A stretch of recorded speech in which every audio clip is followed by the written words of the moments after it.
എങ്കിൽ പിന്നെ അവര് തമ്മിലൊന്ന് കാണട്ടെ അല്ലേ? മോളെ നാൻസി,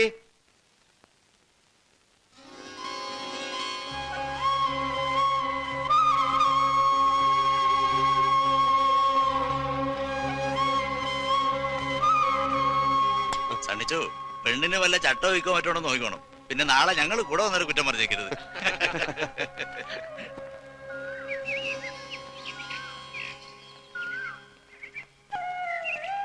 പേരെന്താ പറഞ്ഞ? ഇപ്പൊ അപ്പച്ചൻ വിളിച്ചത് കേട്ടില്ലേ? നാൻസി അല്ലേ? ഈ പഠിച്ചത് സെന്റ് ആൻസൽ, ഇപ്പൊ അസംഷൻ കോളേജിലാ. എന്റെ പേര് അറിയാം, സണ്ണി പാലമറ്റം. പഠിച്ചത് SH ഹൈസ്കൂളിൽ അല്ലേ? എങ്ങനെ അറിയാം? ഞാൻ കണ്ടിട്ടുണ്ട്. എവിടെ വെച്ച്? ഈ സമരത്തിന്റെ മുമ്പിലൊക്കെ ഞെളിഞ്ഞു നടക്കുന്ന കണ്ടിട്ടുണ്ട്. അതൊക്കെ നോക്കി നിന്നപ്പോ സിസ്റ്റേഴ്സിന്റെ നിറയെ തല്ലും കിട്ടിയിട്ടുണ്ട്. അത് ശരി. ഇത്രയും പേരുള്ള ജാഥയിൽ എന്റെ മുഖം മാത്രം ഓർക്കാൻ എന്തെങ്കിലും പ്രത്യേകത ഉണ്ടാവും. അത്രയ്ക്ക് മോശമാണ് എന്നെ? അയ്യോ അല്ല, നന്നായിട്ടുണ്ട്. ശരിക്കും നന്നായിട്ടുണ്ട്. സത്യമായിട്ടും ശരിക്കും ശരിക്കും നന്നായിട്ടുണ്ടോ?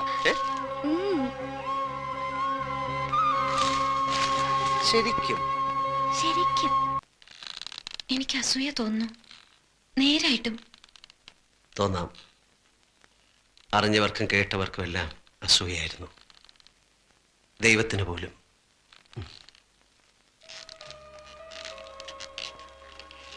പിന്നെ ഞങ്ങളുടെ മനസ്സ് ചോദ്യം കഴിഞ്ഞു.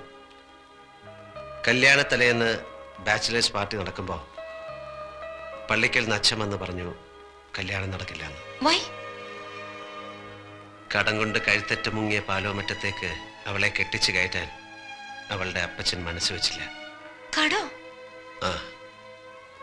കടങ്ങളുണ്ടായിരുന്നു, ശരിയാ. പക്ഷേ അത് പെരുപ്പിച്ചു പറഞ്ഞ് നാൻസിയുടെ അപ്പച്ചനെ വിശ്വസിപ്പിച്ച പാപ്പച്ചന്റെ മോഹം ഞങ്ങളുടെ കല്യാണം മുടക്കുക എന്നതായിരുന്നു. ആ മോഹം അയാൾ സാധിച്ചു. മിന്നു കെട്ടുന്നതിന്റെ തലേ രാത്രി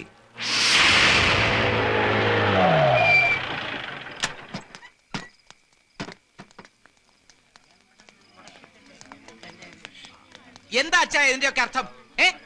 മിന്നേറ്റ് നടക്കാൻ മണിക്കൂറുകൾ മാത്രം ബാക്കിയുള്ളപ്പോ കല്യാണ കാര്യത്തെ പറ്റി ഒന്നുകൂടെ ആലോചിക്കാണ്ടെന്ന് പറയുന്നത് എവിടത്തെ നാട്ടു നടപ്പാ? എനിക്ക് കുറച്ചുകൂടി കാര്യങ്ങൾ അന്വേഷിക്കാനുണ്ട്.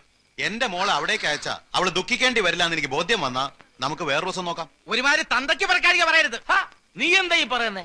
ഈ കല്യാണം നടത്താൻ ഇയാൾ കിട്ടവനെന്ന് അന്നീപ്പാരാ മധ്യസ്ഥം പറ ഇങ്ങോട്ട് വിളിച്ച്? പെണ്ണിന്റെ തന്ത ഈ നിൽക്കുന്ന കുഞ്ഞു കൊച്ചു സാറ്. മനസമ്മതം കഴിഞ്ഞിട്ടും കല്യാണം വേണ്ടാത്ത സ്ഥിതിക്ക് അരമനക്കോടതി അനുവാദം മേടിക്കുന്ന സഭാ നിയമം. പെണ്ണിന്റെ അപ്പുറം അതും മേടിച്ച സ്ഥിതിക്ക് നിങ്ങൾ ഇവിടെ കിടന്ന് കൊമ്പൊലിക്ക് കാണിച്ച ഒരു കാര്യമില്ല. എനിക്ക് നാൻസിയോട് സംസാരിക്കണം. അതെങ്ങനെയാ മോനെ? പെണ്ണിന്റെ അപ്പുറം ഇഷ്ടമില്ലാത്ത സ്ഥിതിക്ക് പെണ്ണോട് സംസാരിക്കുന്നത് എങ്ങനെയാ? കുടുംബത്തിൽ പറഞ്ഞത് ചെയ്യത്തില്ല. എനിക്ക് സംസാരിക്കാം. അങ്ങനെ പോയാലോ?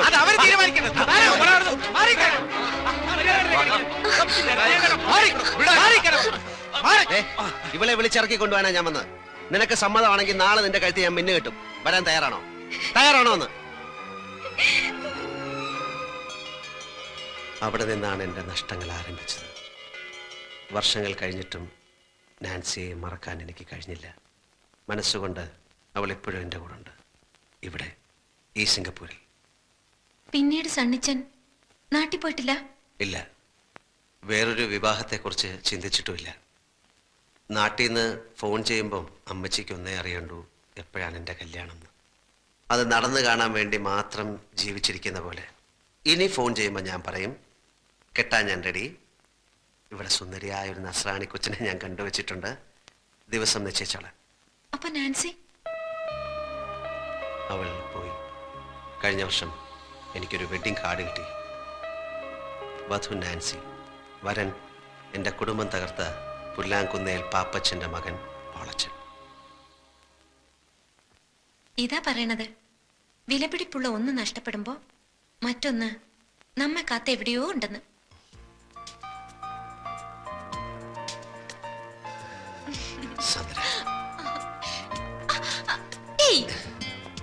ഇപ്പൊ എന്റെ അപ്പനും അമ്മച്ചും കണ്ടോണ്ട് വരണ ഈ രംഗം. കണ്ടോണ്ട് വന്നാൽ എന്താ?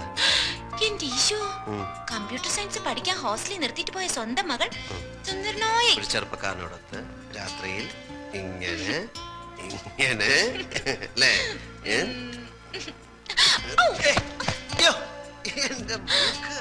സോറി സോറി കേട്ടോ. പുതിയ സാന്ദ്ര. ഇത്രയൊക്കെ ആയ സ്ഥിതിക്ക് ഞാൻ സണ്ണിച്ചാനുള്ളതല്ലേ? അതെ, അതുകൊണ്ടാണല്ലോ. ഏ? ഏയ്. Come. അതൊക്കെ വീട്ടുകാരറിഞ്ഞ് പള്ളി വെച്ച് മിന്നു കെട്ടിട്ട് ആണോ? അതുവരെ എന്റെ പൊന്നു മോന് ക്ഷമിച്ചൂടെ?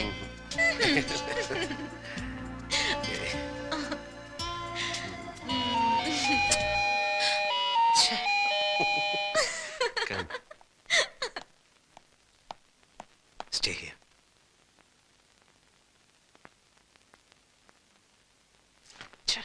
വരാൻ കണ്ട നേരം. ആരാ? അച്ചായൻ, അച്ചായൻ.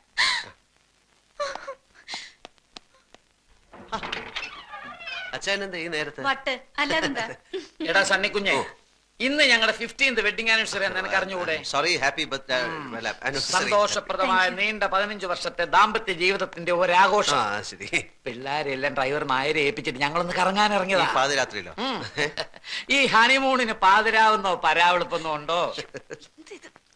കടപ്പുറത്തിരുന്നപ്പോ എനിക്കൊരു ഐഡിയ.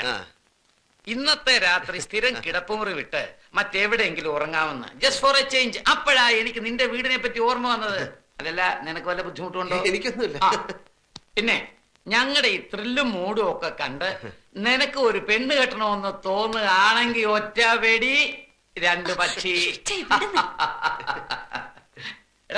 നീ വന്നേ, നീ വന്നേന്ന് ഒരു പെഗ്ഗെട്. ചേച്ചി ഇട്ടും കടിക്കാം. ഒരു പെഗ്ഗെട്. നീ വാ, ഒരു പെഗ്ഗെടുക്കാൻ. അല്ല ചേച്ചി. വാ. ആഹാ. അപ്പോ നിനക്ക് ഞങ്ങളുടെ വെഡിങ് ആനിവേഴ്സറി ഒന്നും ഓർക്കാൻ നേരമില്ല. അത്യാവശ്യമായിട്ട് എനിക്ക് ഒരു ജോലി, വിസ്കി ഉണ്ട്.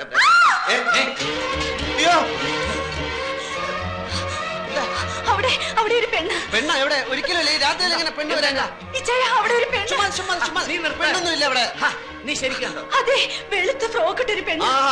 അയ്യോ, അത് ഞാൻ പറഞ്ഞിട്ടുണ്ടെന്ന് തോന്നുന്നു. ഇവിടുത്തെ ജോലിക്കാർ പലരും കണ്ടേ. നമ്മളെ ഈ വീട് വാങ്ങിച്ച ഫ്രഞ്ചാരി മദാമേടല്ലേ, അവരുടെ ഒരു ആന്റി ഇവിടെ പോയസം കഴിച്ച് മരിച്ചിട്ടുണ്ട്. അവർ രാത്രി ഫ്രോക്ക് ഇട്ടുണ്ടായിരുന്നു. ഇത് മദാമയൊന്നുമല്ല, മലയാളിയാണ്. ഞാൻ ശരിക്കും കണ്ടതാണ്. എനിക്ക് ആ മദാമയുടെ പരിപാടിയിൽ ഏതെങ്കിലും മലയാളി പ്രേതങ്ങളായിരിക്കുന്നത്. അങ്ങനുണ്ട്. വേണ്ട വേണ്ട, അങ്ങനുണ്ട് ആ മലയാളി പ്രയത്നം. എനിക്കൊന്ന് കാണുമല്ലോ. ആവശ്യമില്ല പ്രയത്നോട് കളിക്കണ്ട. കുഞ്ഞെ, ഞാൻ ആരാന്ന് നിനക്കറിയാമോ? കടമറ്റത്തച്ഛന്റെ ഗോത്രത്തിൽപ്പെട്ടവനാ. ഒരു പ്രയത്നങ്ങളെ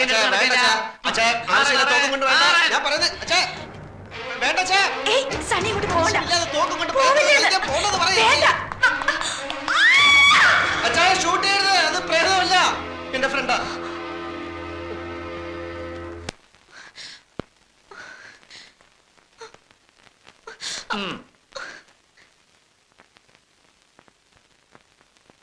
ചേച്ചി, ചേച്ചി തെറ്റിദ്ധരിക്കരുത്. ഞാൻ പറഞ്ഞേക്ക്, സത്യമായിട്ടും ഇത് ഞാൻ കെട്ടാൻ പോകുന്ന പെണ്ണാ. അച്ഛാ, ശബ്ദിക്കരുത്. ഞാൻ ഈ പ്രയത്നോടും സംസാരിക്കട്ടെ. എന്താ നിന്റെ പേര്? സാന്ദ്ര. സാന്ദ്ര വാളുക്കാരൻ. നിന്റെ അപ്പന്റെ പേരെന്താ? ജോൺ വാളുക്കാരൻ. അയക്ക് സിംഗപ്പൂരിൽ എന്താ ജോലി? ബാങ്കില്. എന്താ ജോലി? ബാങ്കിൽ വർക്ക് ചെയ്യുന്നു. നിന്നെ ഇവൻ കെട്ടുമെന്നുള്ള ഉറപ്പാണോ? അതെ. ഉറപ്പാണോ? അതെ. നടക്ക.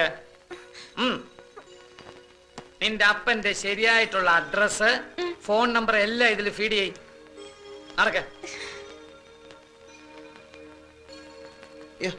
എടാ, ഇത് സത്യമാണോടാ? അതോ ഞങ്ങളെ ബോധിപ്പിക്കാൻ വേണ്ടി നീ ചുമ്മാ കള്ളം പറഞ്ഞാണോ? സത്യം. എന്റെ മരിച്ചുപോയ ചാച്ചനാണ് സത്യം. എടാ, ഞാൻ അമ്മച്ചിയെ വിളിച്ച് പറയാം. പറ, എന്നെ വിശ്വാസമല്ലേ, ഞാൻ തന്നെ വിളിച്ചുതരാം.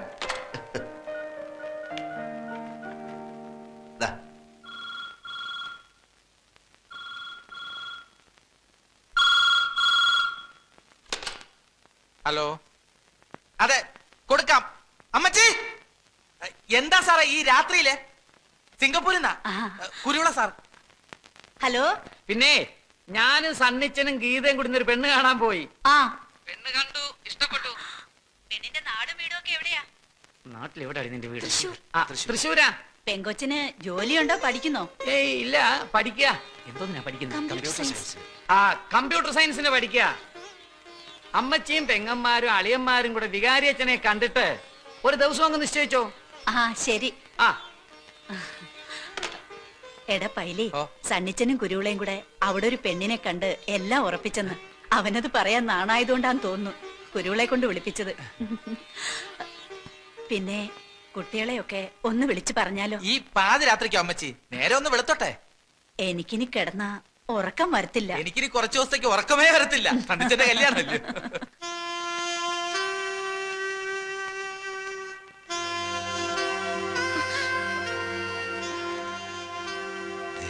ഇപ്പം വീട്ടുകാരെ അറിയിച്ചു. 2-3 ദിവസത്തിനുള്ളിൽ തീയതി നിശ്ചയിക്കും. സണ്ണിച്ച, ഇതൊന്നും ഇപ്പൊ വേണ്ടായിരുന്നു. ഇപ്പോഴും നിനക്ക് എന്നെ വിശ്വാസമില്ലേ? അതല്ല, പിന്നെ എനിക്കൊരു കാര്യം പറയാനുണ്ടായിരുന്നു. ഇപ്പൊ ഞാൻ പറയുന്ന കേട്ടാ മതി. സണ്ണിച്ച, ഞാൻ പറയണ കേക്ക്. Please Sandra. പ്ലീസ് സണ്ണിച്ച.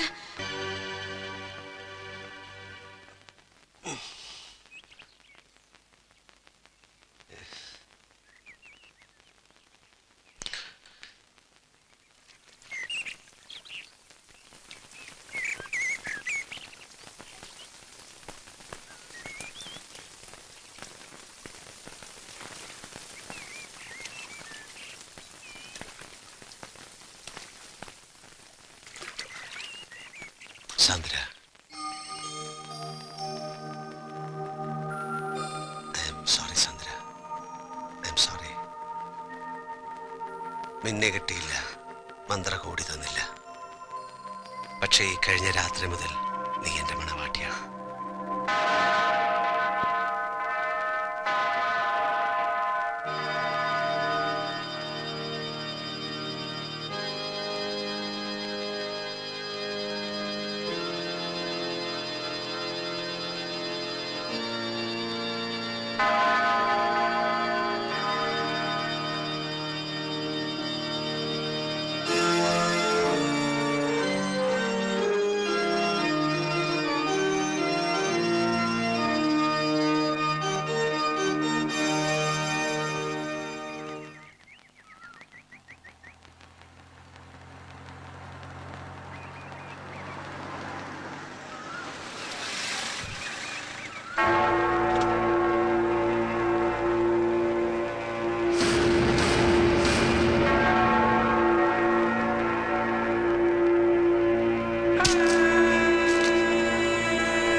മറന്നു എന്ന് കരുതിയതൊക്കെ ഞാൻ ഓർത്തുപോയി. അപ്പച്ചന്റെ മരണത്തെ കുറിച്ചാ? മരിച്ചതല്ല, കൊന്നതാണ്. കൊന്നത്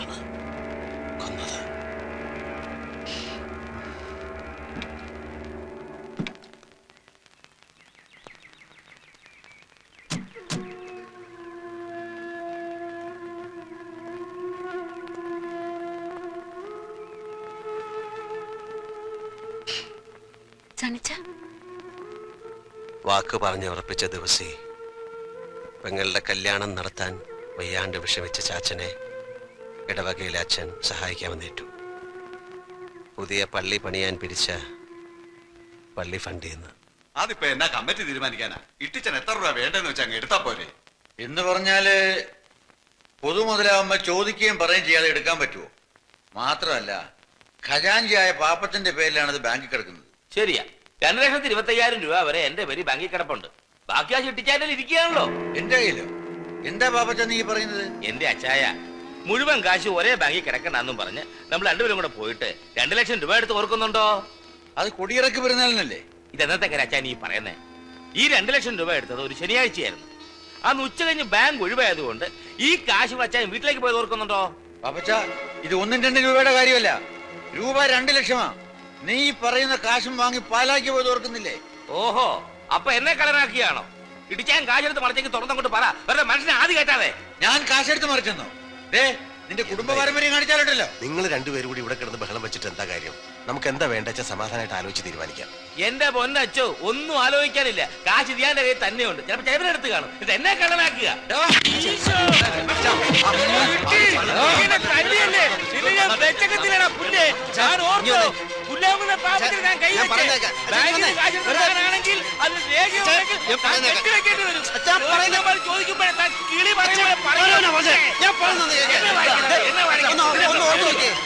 കള്ളം പറയത്തില്ല.